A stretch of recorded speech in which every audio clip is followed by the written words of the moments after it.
से जहां रोज एक पर एक नए हाई बन रहे हैं, बाजार में जोरदार जो रैली है वो लगातार जारी है। सेंसेक्स निफ्टी रिकॉर्ड ऊंचाई पर आज भी बंद हुए हैं। सेंसेक्स की अगर बात करें तो ये 372 अंक चढ़कर 72,410 पर बंद हुआ है। तो वहीं एक निफ्टी की अगर बात करें तो ये 124 अंक चढ़कर 21,789 पर बंद हुआ है। आज सबसे ज्यादा तेजी पीएससी एनर्जी फार्मा शेयरों में रही है। तो वहीं एफएमसीजी मेटल और ऑटो इंडेक्स बढ़त के साथ आज बंद हुए हैं।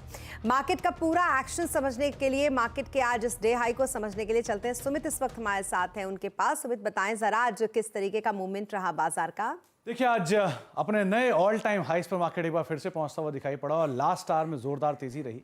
पीएसयू का बोलबाला रहा, अच्छी खासी तेजी आज तमाम पीएसयू शेयरों में रही।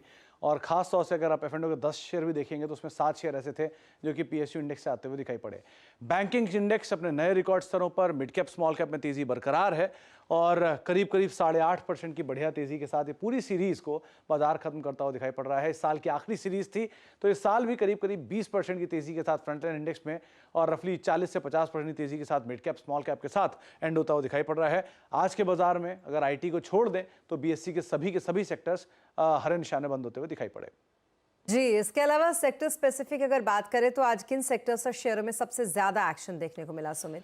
देखिए, आज अगर स्टॉक स्पेसिफिक बात की जाए तो इंडेक्स में भी आपको इधर बैंक्स दिखाई पड़ेंगे या फिर आपको पीएसयू का ही दम आता हुआ दिखाई पड़ेगा। पीएसयू में पहला नाम कोल इंडिया, एनटीपीसी, दोनों में ही करीब 2.5 से लेकर 3.5% तेजी। डॉक्टर रेड्डी 2.5% का उछाल और एमएनएम करीब 3% की तेजी यहां पर भी आते हुए दिखाई पड़ी। इसके अलावा गिरने वाले शेयरों में अदानी इंटरप्राइजेस करीब 1% नीचे रहा, एलएनटी 1% नीचे रहा, आइशर और एलएनटी इन्फोटेक माइंडट्री करीब 0.5% के आसपास की गिरावट यहां पर भी आते हुए दिखाई पड़ी। मिड कैप में हिंदुस्तान कॉपर 15% ऊपर, हुडको करीब 12% ऊपर, सुप्रजीत इंजीनियरिंग करीब 8.5% ऊपर और बीएलएस इंटरनेशनल करीब 7.5% का उछाल यहां देखने को मिला। गिरने वाले शेयरों में अल्काइल अमाइन 3% नीचे, सी इन्फो करीब 3% नीचे, डेल्टा कॉप करीब 2.5% नीचे और बालाजी अमाइन करीब 2.5% के आसपास की बिकवाली यहां पर भी आते हुए दिखाई पड़ी। तो ओवरऑल एक पीएसयू के तेजी का दिन और एक केमिकल में स्लाइटली प्रॉफिट टेकिंग का दिन आज का सत्र को आप कह सकते हैं। सुमित, आप जाइएगा नहीं क्योंकि आगे भी आपसे हम बातें करेंगे, लेकिन उससे पहले दर्शकों को बता दें कि जानकार क्या कह रहे हैं। दरअसल 2024 में भी सेंटा रैली जो है वो जारी रह सकती है, ऐसा कहना है हिलियोज इंडिया के सीईओ निशा ईरानी का। उन्होंने आगे ये भी कहा कि फेड के रेट कम करने और भारत में विदेशी निवेश जारी रहने से बाजार में तेजी बनी रहेगी। 2024 ये सांता क्लॉज रैली जो चालू है अभी आज की तारीख पे, वो हमें लग रहा है कि 2024 में भी चलती रहेगी, क्योंकि काफी चीजें बदल गई। मतलब इंडिया के लिए जो तारे हैं वो काफी अच्छे लग रहे हैं। एक तो बड़ा ड्रॉबैक था अपना यूएस के इंटरेस्ट रेट्स का, लेकिन वहां पे भी जैसे फेड ने आके बोल दिया कि वो 3 कट देखने वाले हैं going to next year. So obviously थोड़ी डबिश बातें करनी चालू कर दी है, तो उनको भी दिख रहा है कि सॉफ्टनिंग हो रही है वहां पे, इसलिए थोड़ा सॉफ्ट लैंडिंग के लिए उनको करना चाहिए। वो एक बहुत बड़ा ओवरहैंग था। फ्लोज के हिसाब से मुझे हमें ये नहीं लगता कि 2024 में फ्लोज कम हो सकते हैं इंडिया के लिए। इनफैक्ट जो ये $20 बिलियन देखे शायद वही कंटिन्यू रहे आपको, which is a very healthy sign. और बाजार में आज आजाद इंजीनियरिंग की दमदार लिस्टिंग हुई है। आजाद इंजीनियरिंग में सचिन तेंदुलकर का भी निवेश है। सचिन तेंदुलकर का नाम जुड़ते ही कंपनियों के आईपीओ को जोरदार पुश मिला, लेकिन ये पहला मौका नहीं है। बड़े सेलिब्रिटीज से जुड़े कई दूसरे बड़े सेलिब्रिटीज का नाम कंपनियों से जुड़ता रहा है। कौन कौन सी वो कंपनियां हैं, कौन कौन से सेलिब्रिटीज हैं, इन्वेस्टमेंट सेलिब्रेशन का जो मजा है ये बताने के लिए हमारे साथ जुड़े हैं सुमित मेहरोत्रा। तो सुमित, बताएं जरा एक बार फिर से कि आखिरकार ये बड़े बड़े कंपनियों के साथ, बड़े आईपीओस के साथ और कौन कौन से ऐसे सेलिब्रिटीज हैं जो जुड़े हैं।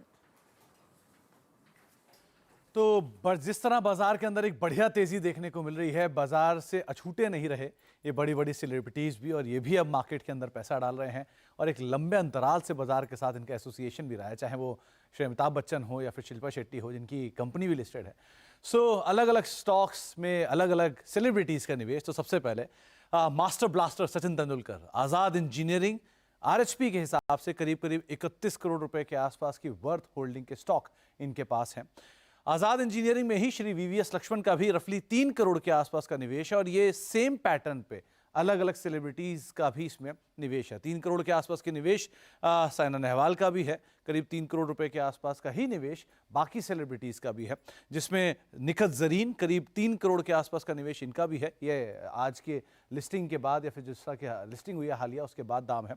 इसके अलावा पीवी सिंधु का भी करीब करीब 3.1 करोड़ रुपए के आसपास का आज़ाद इंजीनियरिंग में ही निवेश है। ये इनकी आरएसपी के हिसाब से इनकी होल्डिंग है। होनासा कंज्यूमर हाल की ही लिस्टिंग, इस कंपनी के आरएसपी के हिसाब से शिल्पा शेट्टी की होल्डिंग जो है वो करीब करीब 48 से 49 करोड़ रुपए के आसपास की वो ओन करते हैं इस कंपनी में। वियान इंडस्ट्रीज जो कि खुद शिल्पा शेट्टी की ओन कंपनी है, उन्होंने रिसेंटली ये कंपनी खरीदी थी कुछ साल पहले, करीब करीब 2.25 करोड़ रुपए के आसपास का निवेश वहां पर भी इनका है। राज कुंद्रा का भी निवेश करीब 1 करोड़ 80 लाख के आसपास का है वियान इंडस्ट्रीज में। बतौर प्रमोटर ये दोनों इस कंपनी को चलाते हैं। नायका में आरएसपी के हिसाब से कैटरीना कैफ की करीब करीब 35.7 करोड़ वर्थ की हिस्सेदारी है, जो कि रिसेंटली बोनस के बाद थोड़ी हद तक बढ़ते हुए दिखाई पड़ी। हालांकि नायका में आलिया भट्ट की जो हिस्सेदारी है और रफली 70 लाख के आसपास की एक छोटी हिस्सेदारी है, लेकिन उनका भी इस कंपनी के अंदर निवेश है। डीपी वायर्स ये लिस्टेड कंपनी है और श्री अमिताभ बच्चन जो कि पहले जस्ट डायल में भी रह चुके हैं, और भी कंपनियों में उनका नाम आया है, लेकिन डीपी वायर्स में एग्जिस्टिंग हिस्सेदारी उनकी करीब 11.6 करोड़ रुपए के आसपास की। तो बॉलीवुड से लेके खेल जगत से लेके अलग अलग सेलिब्रिटीज जो कि अब भारतीय बाजारों में निवेश कर रहे हैं और आरएसपी के हिसाब से, एक्सचेंज फाइलिंग के हिसाब से इस तरह की हिस्सेदारी इन कंपनियों के अंदर इन सभी सेलिब्रिटीज की फिलहाल है। जी बहुत शुक्रिया तमाम डिटेल्स के लिए आपका सुमित। और अब बात करेंगे फेम 3 की।